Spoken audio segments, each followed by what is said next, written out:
Hey guys, what's up? Or hang on a second. Oh yeah. Hey guys, what's up? MadSeason here, back with another video for you. So, BFA has been out for about a week now. I did manage to hit 120, and I've started that initial gearing process of running heroics and mythic dungeons and whatnot. I've let the initial hype settle, and in this video, I just wanted to talk about BFA a bit and share my early impressions of it. I guess maybe the best way to do this is to talk about the stuff I like first, and save the things I don't like for the end. Well, in general, I think it's pretty good so far. I'm actually liking it more than the Legion launch, but that might just be because I played the Legion Alpha a ton before release, so it wasn't really fresh for me when it first came out. BFA has been great though. Keep in mind that I am Alliance, so I really have no clue about the Horde, but I really enjoyed the 110 to 120 experience. The whole Horde versus Alliance theme is right up my alley, and it reminds me of the old days in vanilla, which is a good thing. I find the story interesting, the quests well done, and I think I've finished pretty much every single one I've come across. Yeah, I've been playing a little too much probably. One thing I really like are all of the new cutscenes. There's just a ton that I really want to show you, but I know a lot of you are probably still leveling, so I won't spoil that for you right now. Though I will say that my favorite one is in the Drustvar zone with Jaina. You'll know when you see it. All three zones were quite varied, and they had cool sub-stories to follow and new characters to meet. Really, their questing has always been pretty well done. In particular, ever since the Wrath of the Lich King expansion for me personally, and I think they definitely met the standard for this one, so that gets 2 thumbs up for me. I really have a lot more to say about it, but for the sake of not spoiling things, I'll probably save it for another video down the line. As for dungeons, these are super vital to me since, as some of you know, I'm a huge fan of Mythic Plus and 5-man content in general. I've done every one at least once now, and they're pretty good so far. I think with Legion, they were still testing the waters with dungeons and the new Mythic Plus system, and due to the success of it, it really seemed like they went all out with the dungeons in BFA. Tons of different and fun boss fights. I really like this one in Told to Gore, where you have to move the barrels or else she ignites them and AoEs everyone. And it's not just the bosses, but the core design is really nice as well. In the same dungeon, if you're a rogue, you can unlock a bunch of shortcuts that'll be essential for Mythic Plus, I'm sure. You can also make the Worgen boss easier by opening the gates before aggroing, so when he opens them, nothing comes out. And some of the jail cells actually have NPCs that buff you if you release them, which is pretty handy. The Waycrest Manor is a maze with different routes each time. I think it might be a daily or a weekly rotation, but all of these doors will be shuffled, so different ones are locked with each visit. There's also some random clickables that only certain classes can activate, it seems, just like the Court of Stars from Legion. So, like I said, it seems like they went all out with the success of Mythic Plus in Legion, and I can't wait for them to unlock in BFA. Moving on though, kind of in the same vein as questing is the zone design, and this is very important since we don't have flying yet, and we're limited to ground play. Overall, again, I have to say that they did a really good job this expansion. I just love the look and geography of all 3 Alliance zones.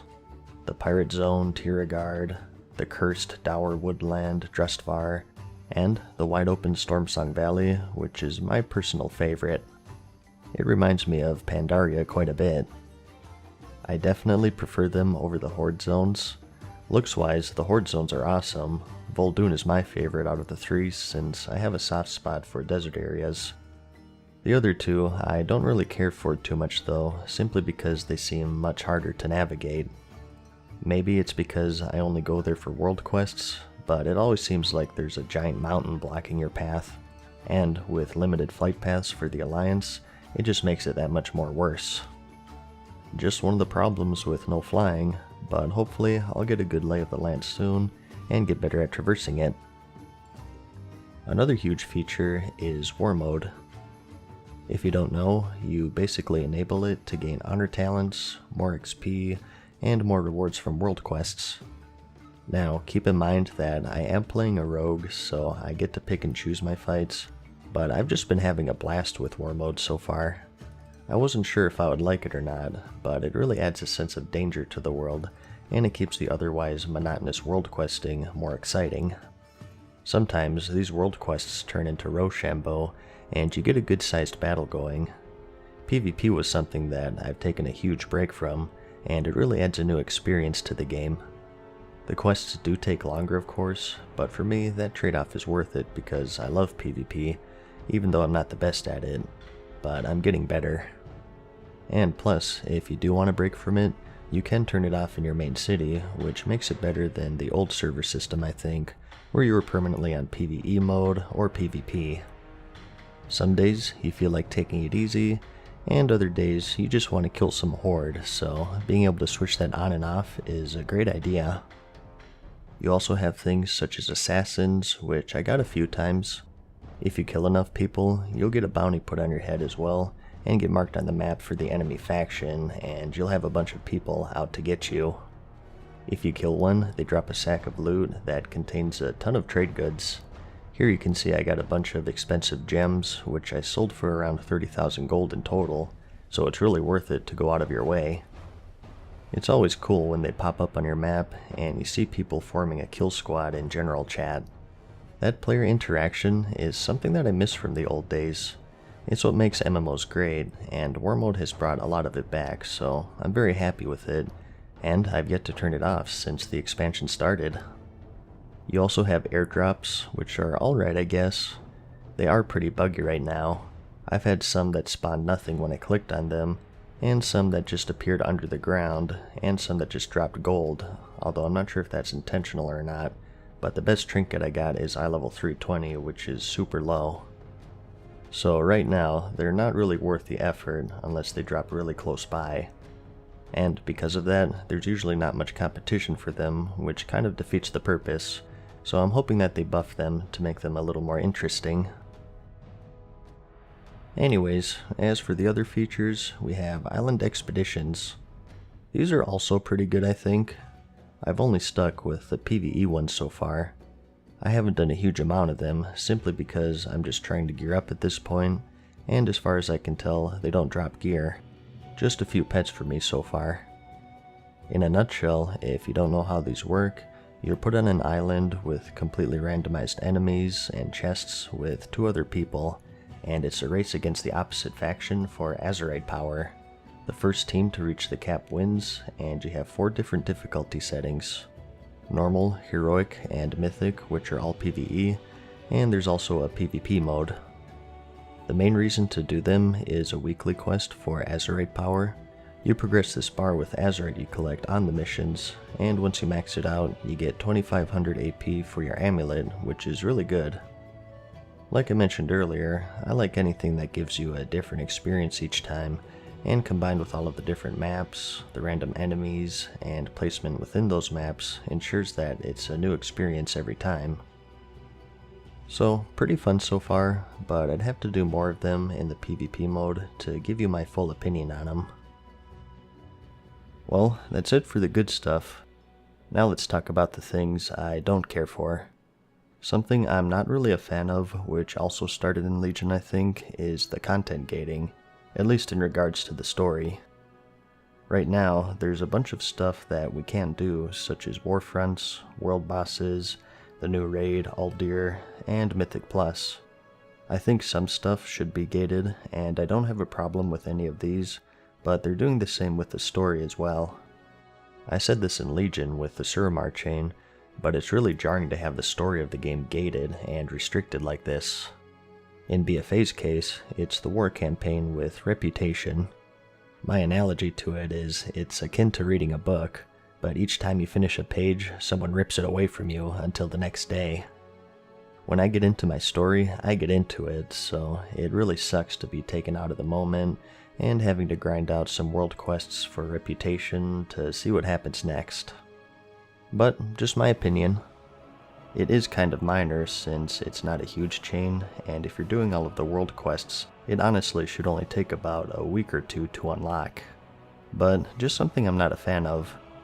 I like the story, so let me finish it. And lastly, another thing I wanted to mention are the world quests. Well, not the world quests themselves, those are fine. Rather, the nerfs to the add-ons which made them easier. The world quests themselves are pretty standard, pretty much no change from Legion, so nothing to write home about there. Right now they're alright, but I think eventually they'll become pretty monotonous after you've done them 1,000 times. You of course still have your daily emissary, which is the main reason to do them. Otherwise, you'll just want to knock them out for war supplies, gear, gold, azerite, and most importantly at this stage, reputation. So not much else to say. My only problem with these is that Blizzard has been breaking all of the World Quest group finding add-ons. They say it's because since these add-ons realm hop everyone, it puts a strain on their servers which causes lag, and also because it wasn't a true social experience because it was too automated and no one really interacted with each other. Which, by that logic, they should remove the Dungeon Finder and LFR since those are automated too, right? I won't pretend that I understand the technical stuff behind how servers work, but that second reason I think is pretty silly. It's just another case of them telling players, no, this isn't fun, this is how you have fun. I say let the players decide on what's fun and what isn't.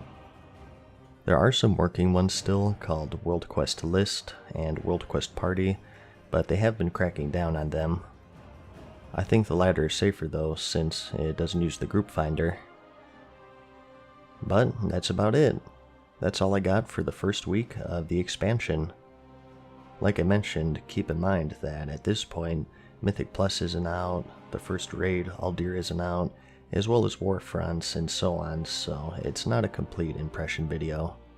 Maybe once those get released, I'll come back to this type of video. So, overall, I'm really enjoying it. I do have some reservations, but in the grand scheme of things, they're pretty minor. I'd say that I enjoy about 90% of the expansion so far, and it gets 2 thumbs up from me. And now that I got my footing, and I'm the max level, you can expect more videos from me, so if you decide to join me, I'll see you then. Thanks for watching.